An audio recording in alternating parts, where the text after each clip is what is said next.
Qual foi o software usado para criar Resident Evil 1? Quais as técnicas utilizadas? Neste vídeo, eu vou continuar falando sobre o Resident Evil 1. Se você não assistiu a parte 1 e a parte 2, acesse o meu canal e assiste esse vídeo. Olhe a máquina de escrever, ative o sininho para receber as notificações, clica no botão vermelho aqui embaixo para você se inscrever no meu canal e vamos lá!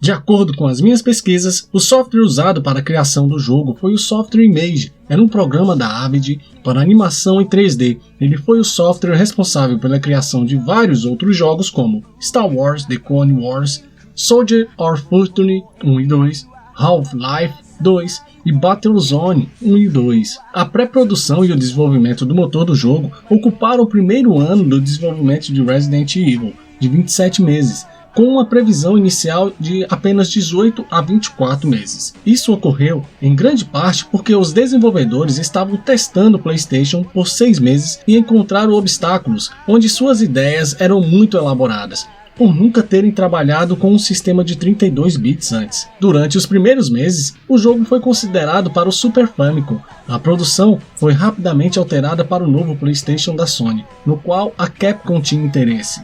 Durante a produção de um jogo, vários ilustradores fazem desenhos e artes conceituais, que acabam sendo usadas no material final, e eles usam muita coisa do mundo real como base. E isso ocorreu em Resident Evil. Durante a criação das artes conceituais de um zumbi de Resident Evil, um dos ilustradores da equipe de desenvolvimento da Capcom usou fotos de pessoas mortas. Nunca se soube quem é o autor, mas parece que o objetivo dele era retratar melhor os olhos de alguém morto. A aparência real do jogo passou por ajustes consideráveis devido a problemas com o carregamento. O plano inicial era que o jogo tivesse uma alta contagem de polígonos, com o jogador e vários parceiros de inteligência artificial movendo-se por ambientes totalmente 3D em uma perspectiva de primeira pessoa, usando a tecnologia de captura de movimento.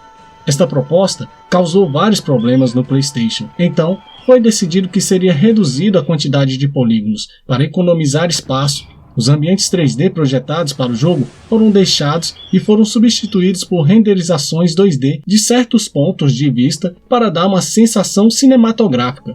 Sem a tecnologia necessária, os desenvolvedores puderam criar ambientes de sala com no máximo 8 imagens estáticas. Com consequência, o hall de entrada, as escadas e o refeitório foram divididos em cômodos superiores e inferiores. As interações dos personagens eram raras e muitas vezes ocorriam em salas vazias para permitir modelos de polígonos mais altos, e as salas ofereciam um número limitado de zumbis pela mesma razão. Para o estágio de laboratório, Hideki Kamiya criou os zumbis nus, que teriam uma contagem de polígonos menor do que os da mansão, já que não havia necessidade de emular roupas. Mesmo isso só permitia que o jogador e 4 zumbis aparecessem de uma vez. Como o CD-ROM usado pelo PlayStation não permitia um tempo de carregamento especialmente rápido, foi decidido que as animações de abertura de porta seriam usadas toda vez que o jogador explorasse uma sala nova para otimizar isso. Finalmente, a ideia de captura do movimento foi abandonada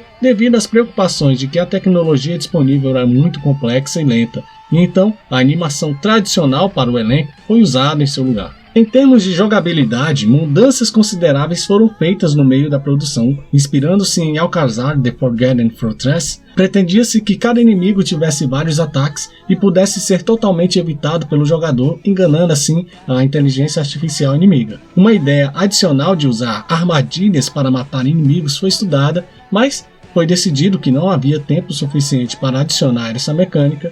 E uma outra mecânica semelhante envolvia atrair zumbis para as minas terrestres em que eles iriam explodir. Houve também outra mecânica relacionada aos zumbis serem capazes de seguir o jogador entre as salas, forçando assim o jogador a fazer barricadas nas portas. Esta mecânica provavelmente foi abandonada devido aos problemas que o console enfrentava na época. Durante o final da produção, a função de mira automática foi desativada e o número de fitas de tinta do Ink Ribbons encontradas pelo jogador foi reduzido.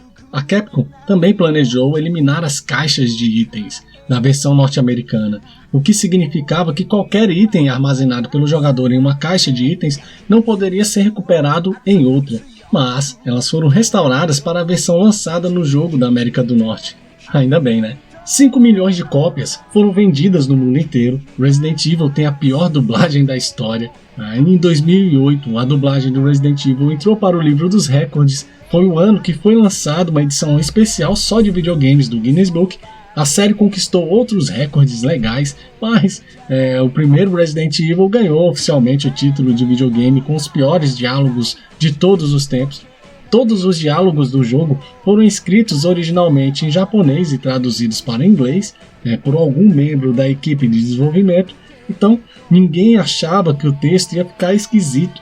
Aí, durante as gravações, iam pedindo para os atores falarem bem devagar e de forma mais clara possível, pensando exclusivamente no público japonês. Para o Shinji Mikami, como japonês e como alguém que não era nativo em inglês, estava tudo ótimo, e eles só se tocaram quanto esquisito ficou os diálogos quando Resident Evil foi lançado no ocidente e todo mundo começou a comentar. Resident Evil se transformou em uma grande franquia, é um universo muito grande e com certeza os desenvolvedores erraram muito, mas o resultado foi incrível. Se você tem mais alguma informação, comente aí, ative o sininho para receber as notificações, clica no botão vermelho aqui embaixo para você se inscrever no meu canal. Tamo junto no mundo dos jogos digitais.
Sayonara.